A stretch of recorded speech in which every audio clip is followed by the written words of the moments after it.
अगर ये अध्याय कर्म से रिलेटेड है तो आप तो बहुत आराम से पढ़ाना ताकि हम सुधर जाएं। विषय क्या है देखो, अब सविता ने भी प्रश्न इतना बड़ा कर दिया कि समझाने लायक है, मत्स्यक्षर तक का उसने पूछ लिया, तो ये हम्म। समझना चाहिए ना अपने को, है ना। हम्म। इसलिए हमने कहा इसका रिवीजन अपन करेंगे, जल्दी से आगे नहीं बढ़ना। अपने को क्या है, 1.5 साल में भी पूरा हो तो कोई हर्ज नहीं, समझ में आना चाहिए, है ना। अच्छा, हम्म। तो जीव और अजीव का व्याख्यान किया, ठीक है। कहाँ किया, 5 अध्याय तक, 4 अध्याय हम्म। का वर्णन था, जीव का। और उसके बाद 5वें में अजीव तत्व का। अब बाद आश्रव पदार्थ का व्याख्यान क्रम प्राप्त है ना। जीव अजीव आश्रव तत्वों के क्रम में देखेंगे तो ऐसे चलेंगे अपन, तो जीव अजीव हम्म। आश्रव बंध संवर निद्रा मोक्ष, उसे स्पष्ट करने के लिए आगे का सूत्र कहते हैं हम्म। बना कर्म योग। तो काय आदि शब्दों का व्याख्यान पहले कराए हैं। कर्म और क्रिया ये एकार्थवाची है, काय वचन और हम्म। मन की क्रिया को योग कहते हैं। यहाँ तक तो सरल है। यह इसका हम्म। आत्मा के प्रदेशों का परिस्पंद हलन चलन योग है, ये भी ठीक है, ये सब अपन ने सुना है। अब चलो, वह निमित्तों के भेद से 3 प्रकार का है। शरीर के निमित्त से जब आत्मा के प्रदेशों में परिस्पंदन होता है तो उसे काय कहते हैं। वचन के निमित्त से जब आत्मा के प्रदेशों में परिस्पंदन होता है तो उसे वचन योग कहते हैं। तो निमित्त बन गए ना, एक में शरीर हम्म। बना, एक में वचन निमित्त बना, एक में मन निमित्त बनेगा। मन के निमित्त से आत्मा के प्रदेशों में परिस्पंदन होगा तो उसे मनोयोग कहेंगे। तो इन 3 निमित्तों से उसके भेद कितने बन गए योग के, तीन।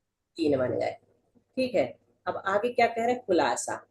खुलासा इस प्रकार है, तो वीर्यांतराय कर्म के क्षयोक्षम के होने पर, क्षयोक्षम की परिभाषा याद है सबको कि भूल गए। और थोड़ी थोड़ी भूल गई। वर्तमानकालीन वर्तमानकालीन आगामी वर्तमान सर्वघाती काल का स्पर्धों का उदय व विषय, दीदी अब उन्हीं का बताएं। सदवस्था रूप उपतम और देशघाती स्पर्धकों का उदय। उदय।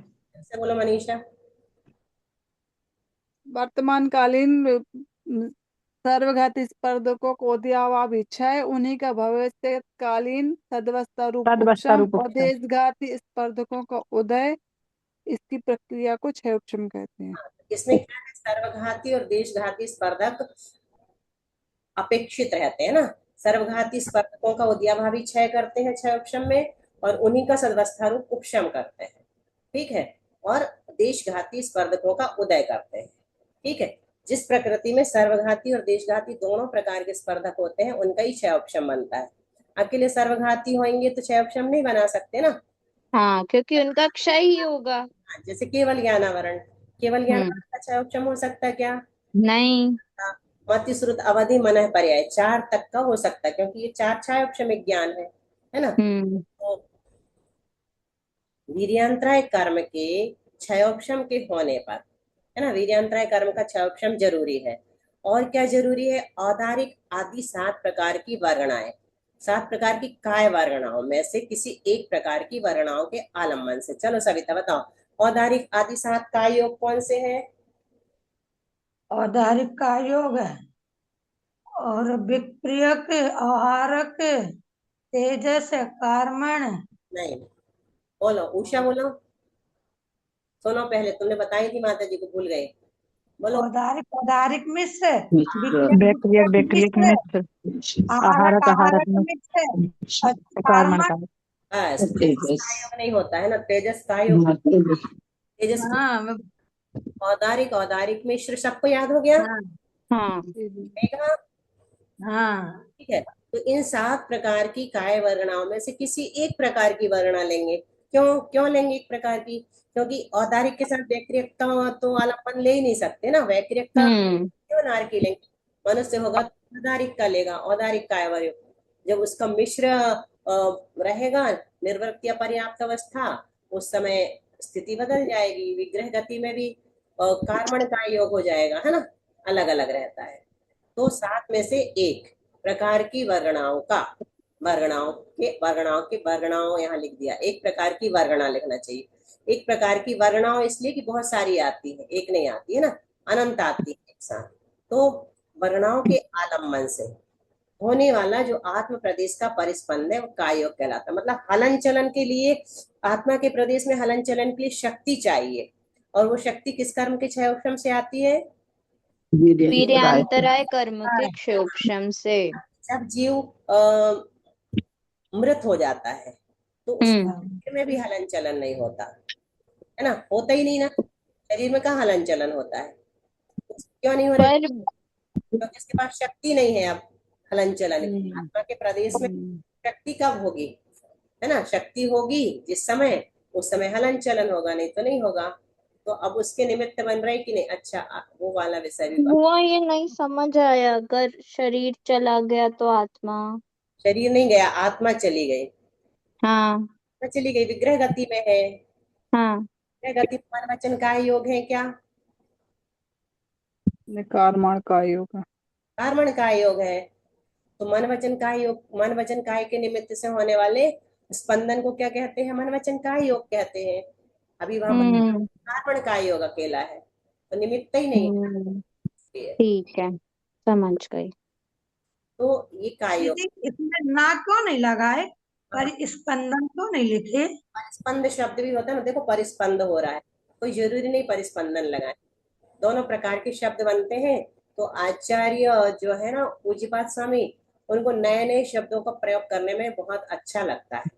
प्रचलित है, बहुत प्रचलित है, वो तो साधारण कहलाते हैं ना, थोड़ी असाधारण चीज होना चाहिए, इसलिए बुआ, ऐसा भी हो सकता है ना, अपन ने पूज्यपाद महाराज जी के दर्शन किए हों और फिर से अपन मनुष्य बन गए। बिल्कुल हो सकता है, ये होंगे तभी तो अपन को रुचि आ रही इस दरबार से।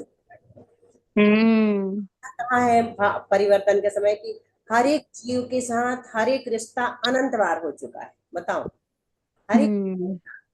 तो ये भी संभव है कि अपने अनंत बार हर एक रिश्ता उनके साथ हो चुके होंगे, उनका संसार। बुआ, मैं एक बात बोलूं, पुद्गल परावर्तन जो आपने पढ़ाई थी उसके बाद तो अनंत में को छोटा लगने लगा है।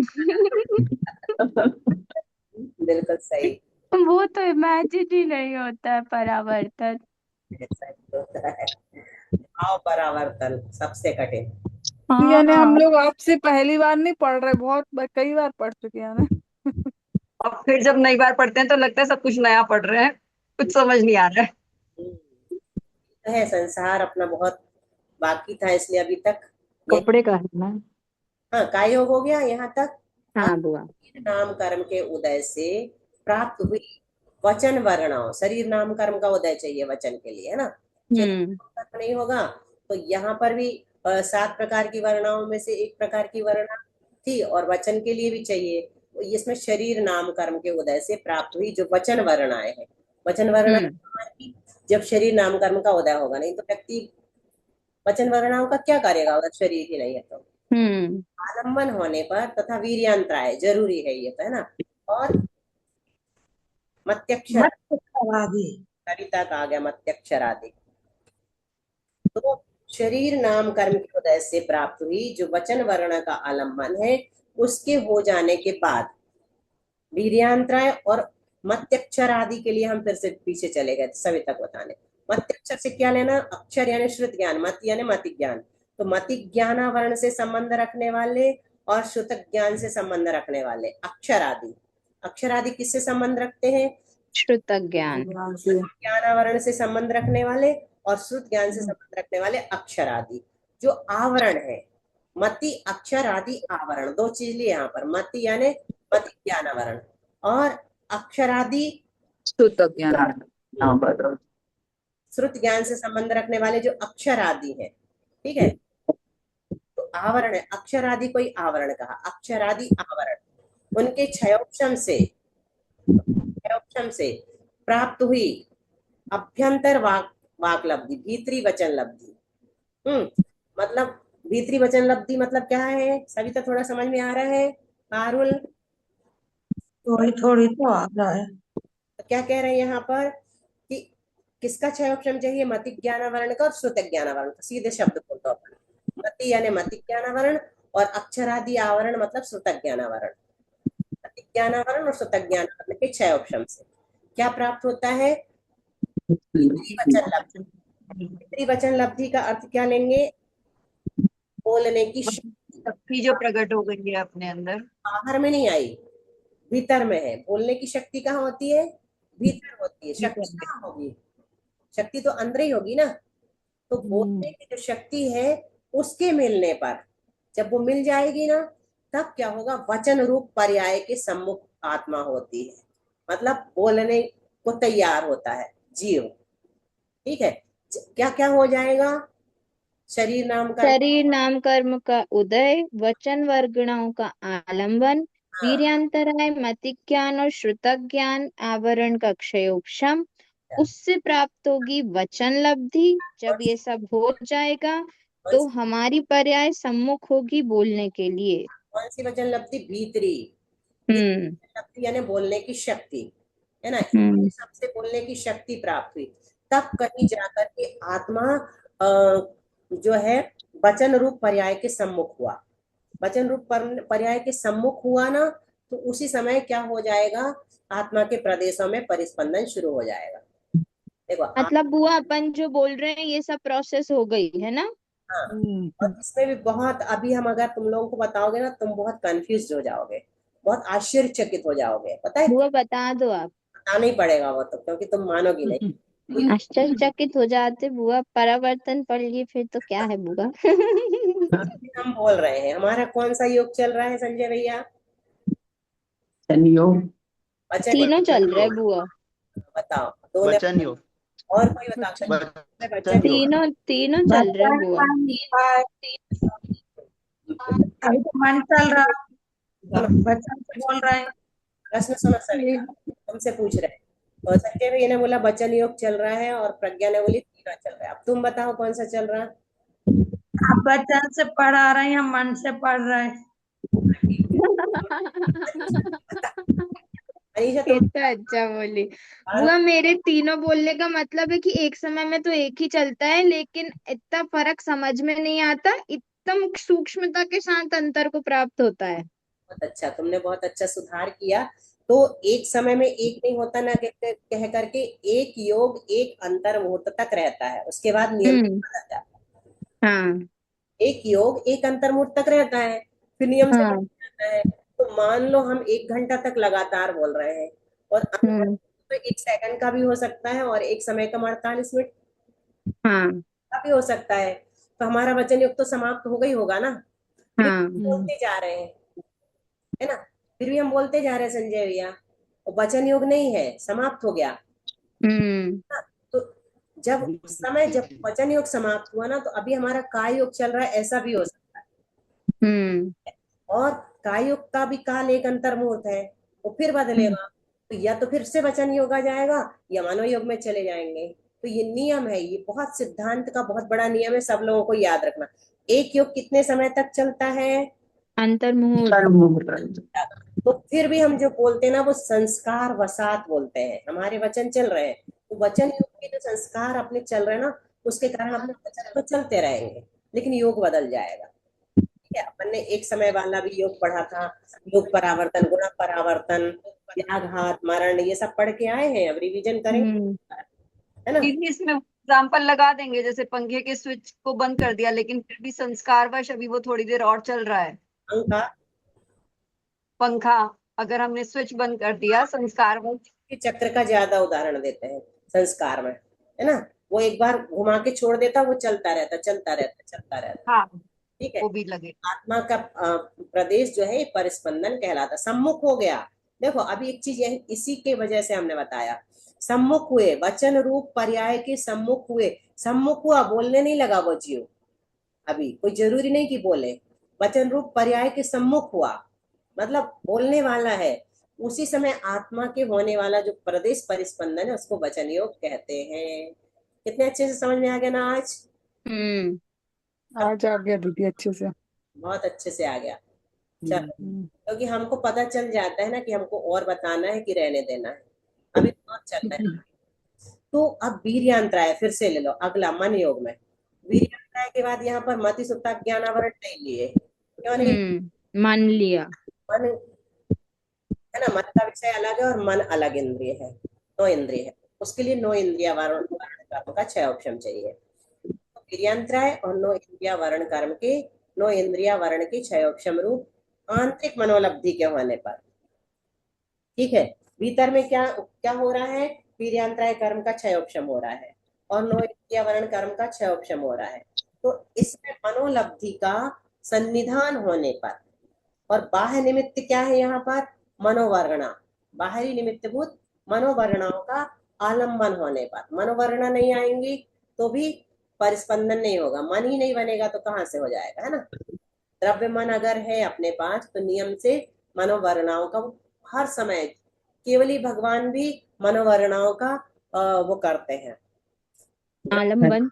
हाँ ग्रहण करते हैं। क्यों, क्योंकि द्रव्य मन उनका बना हुआ है ना, काय योग भी है, द्रव्य मन भी है, भाव मन नहीं है। क्यों नहीं है भाव मन, क्यों नहीं मानते,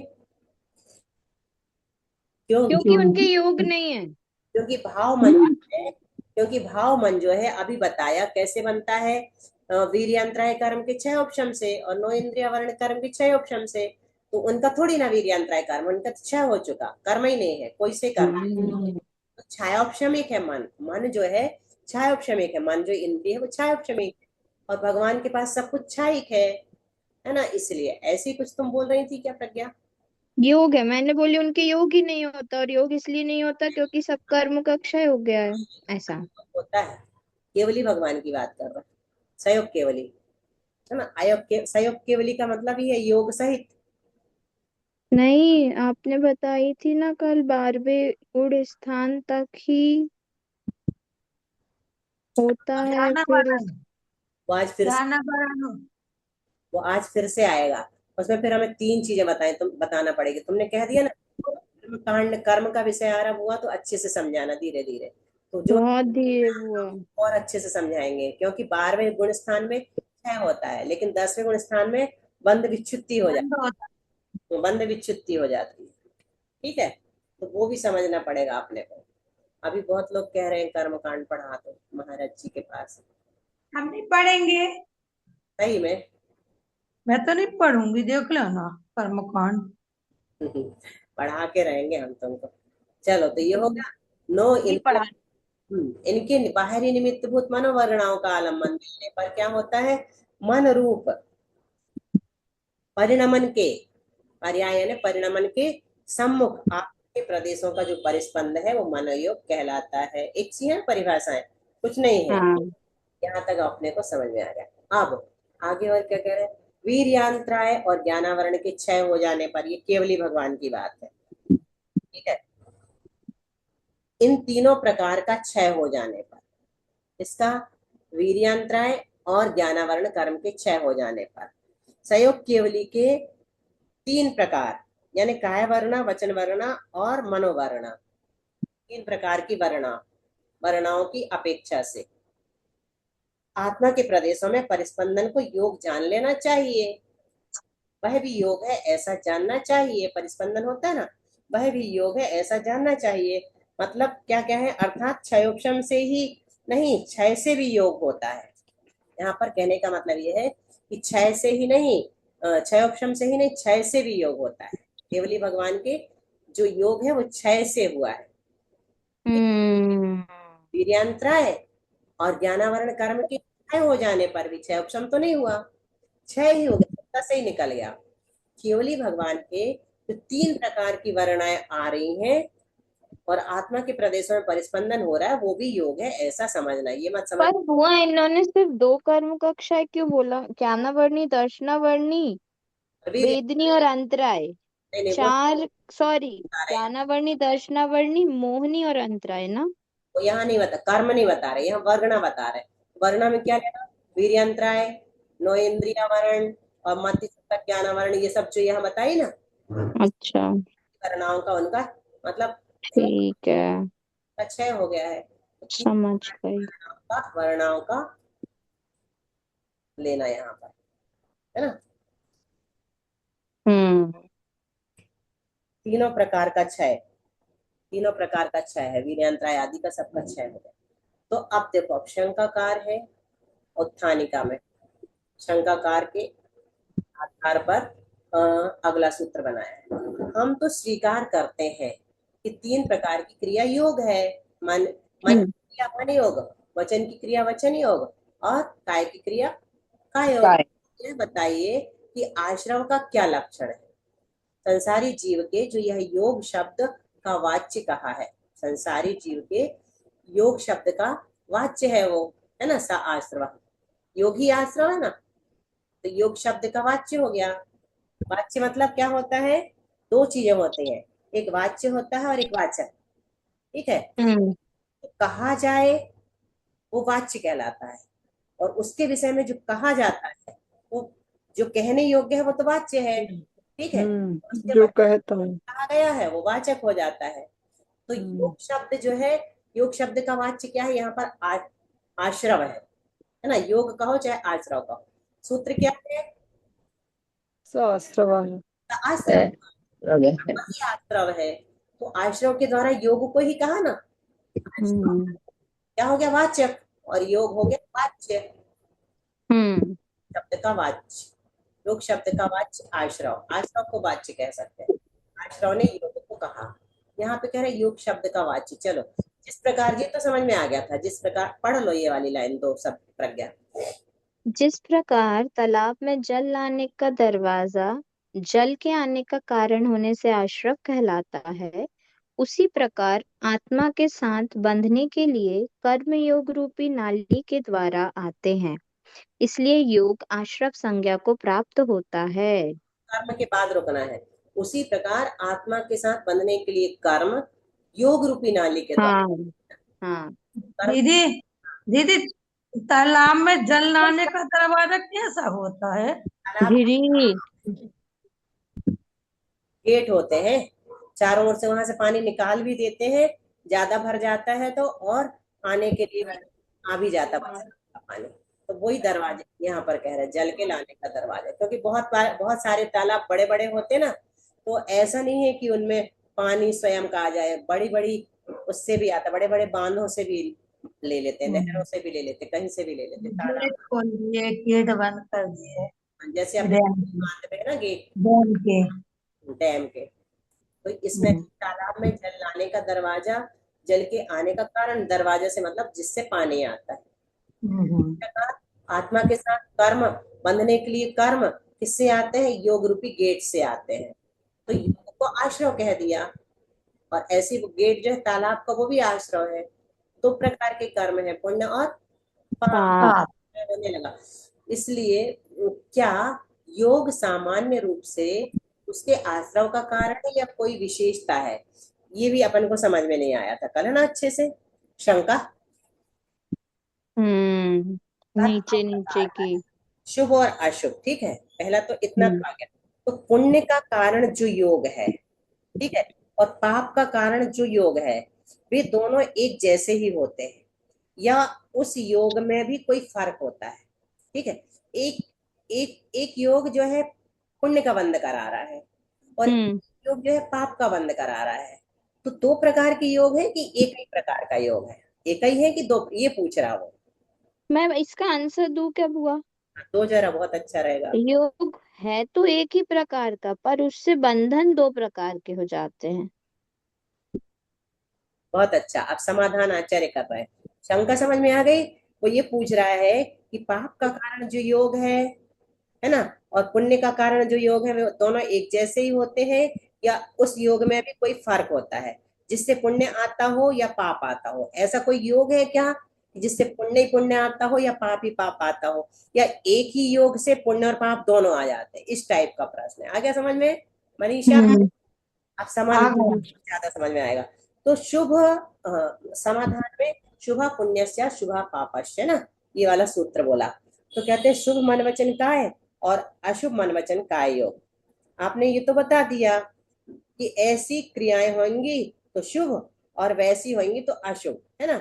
तो योग में शुभ अशुभ पना कहाँ से आ गया, ये पूछा गया है। तो कहते हैं शुभ परिणाम से रचा गया, यहाँ लिखा है क्या, समाधान में लिखा है, जो योग शुभ परिणामों के निमित्त से होता है वह शुभ योग है, और जो नीचे बुआ नीचे, और नीचे नीचे तो समाधान है यहीं से, जो हाँ। वाला समाधान ये में वाला पढ़ना है, ये वाला पढ़ना है, ये तो अपने को नहीं, आप जो बोल रही हो वो आंसर इसमें मिलेगा ना।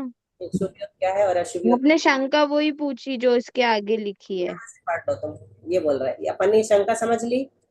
ठीक है, शुभ योग क्या है और अशुभ योग क्या है, ये तो हम्म। कहानी का समझी। अभी जो हमने समझाया ना वो ये था, कर्म दो प्रकार का है, ये तो इन दोनों में कोई विशेषता है कि नहीं, इसको हमने डिटेल में समझाया। पुण्य और पाप, इसलिए क्या योग सामान्य रूप से उसके आश्रम का कारण है या कोई विशेषता है, इस बात को बतलाने के सूत्र बता दिया। अब शुभ योग क्या है और अशुभ योग क्या है, ये शंका। तो ये हम्म। पढ़ दो, कल पढ़ा था अपन ने, ऐसी पढ़ दो। ठीक है। हिंसा, चोरी और मैथुन आदि अशुभ का योग है। असत्य वचन, कठोर वचन और असभ्य वचन आदि अशुभ वचन योग है। मारने का विचार, ईर्ष्या और डाह आदि अशुभ मनोयोग है तथा इनसे विचार, मारने का विचार जो है ना, ये अशुभ माने, और इससे बंद हो गया और जीव मरा भी नहीं और वो नरक में चला गया, है ना। तुमने कल पूछा था ना, इसमें खुद ही हम्म। मन योग जो है, मारने का विचार अकेला मन योग है, अशुभ मन योग, हम्म, है ना। मारने का विचार तभी तो बुआ ने पूछी थी शायद ये वाला। अभी और तथा इनसे विपरीत शुभ का योग, शुभ वचन योग और शुभ मनोयोग है। शंका, योग के शुभ और अशुभ ये भेद किस कारण से है? में समझ लिया। अब चलो, शुभ परिणाम से रचा गया जो योग है वह शुभ, और अशुभ भावों से रचा हुआ योग अशुभ है। मतलब जिस समय हमारे परिणाम शुभ चल रहे हैं, हाँ, परिणाम, उस समय जो हम क्रिया करते हैं वो शुभ योग कहलाएगी। और जिस समय हमारे परिणाम अशुभ चल रहे हैं, उस समय हम जो क्रिया करेंगे वो अशुभ योग कहलाएगा। ठीक है, अशुभ परिणामों के निमित्त से जो रचा गया योग है वो अशुभ योग है। शुभ परिणामों के मतलब परिणामों का खेल है सब, समझ में वो आया। इसके आगे वाली जो लाइन लिखी है उसका और ऊपर जो अभी पढ़ लिया उसका कोई संबंध है क्या? क्योंकि वो आगे बोल रहे हैं कि शायद कोई यह माने कि शुभ अशुभ कर्म का कारण होने से शुभ और अशुभ योग होता है, ऐसी बात नहीं है। ठीक है, शुभ और, कल अपन ने दिखा था ना इसका स्पष्टीकरण क्या है, इसलिए शुभ और अशुभ का कारण है क्या, पहले क्या बताया, शुभ परिणाम से रचा गया जो योग है वो कैसा है, शुभ योग। शुभ योग है, और अशुभ परिणामों से रचा योग क्या है, अशुभ है। अशुभ योग। शुभ का कारण है इसलिए शुभ योग है, ऐसा नहीं समझना कि शुभ का कारण है इसलिए शुभ योग है और अशुभ का कारण है इसलिए अशुभ है। ऐसा योग का स्पष्टीकरण नहीं लेना है अपने को। क्या लेना है, जो शुभ भावों से किया जाए वह शुभ, और जो अशुभ भावों से किया जाता है वह अशुभ योग है। ठीक है, तो अशुभ का बंध कराता है इसलिए अशुभ, अशुभ का बंध कराता है इसलिए शुभ योग है, ऐसा भी नहीं है। अरे दोनों में समझ, इसीलिए हाँ, नीचे आ रहा दीदी ये समाधान कारण आपका। इसी नीचे का तो पढ़ रहे हैं। हम्म। ठीक है प्रज्ञा, शायद नहीं आधा बुआ, बहुत कंफ्यूजन हो गई है। कल पढ़ाएंगे। या तो या तो ऐसा कहना चाह रहे क्या, अगर परिणामों से देखना है बाकी चीजों से नहीं देखना है, इतना ही बताना चाह रहे हैं क्या? थोड़ा और, हाँ दीदी, ये चीज समझ नहीं आ रही। देखो थोड़ा और समझ लो, फिर कल ये वाला फिर से रिपीट करूंगी, इसी को थोड़ा सा आगे तक जरा सा बता देती हूँ, है ना। यदि ऐसा मानेंगे तो देखो, अशुभ का जो वह शुभ भावों से किया जाए वह शुभ, ठीक है, और जो अशुभ भावों से किया जाता है वह अशुभ योग है। शुभ अशुभ का बंध कराता है इसलिए अशुभ, और शुभ का बंध कराता है इसलिए शुभ योग है, ऐसा नहीं है। ठीक है, तो क्या सही है, यदि कोई ऐसा मान लेगा, ये अर्थ है, हम फिर से बताएंगे। यदि ऐसा कहोगे तो क्या समस्या आएगी, इससे समझ में आएगा।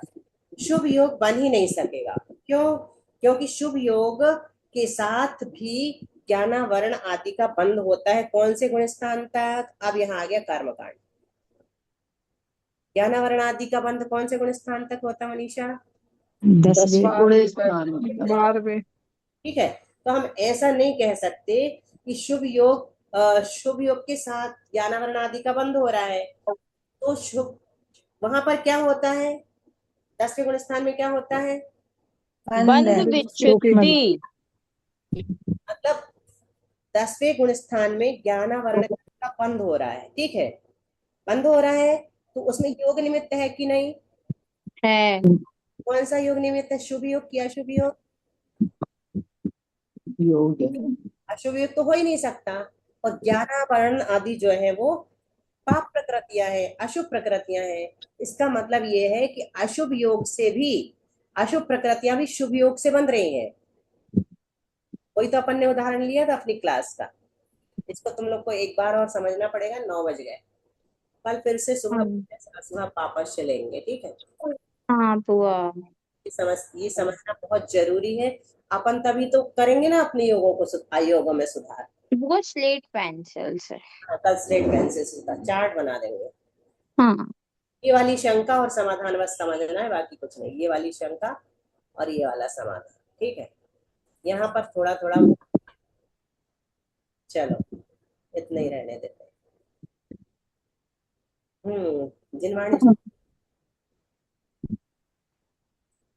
बोल दो, एनीबडी। बुद्धि समाधि परिणाम शुद्धि स्वात्मोपलब्धि शिव सौख्य सिद्धि चिंतामणिं चिन्तितवास्तुदाने त्वां वन्दमानस ममास्तु देवी।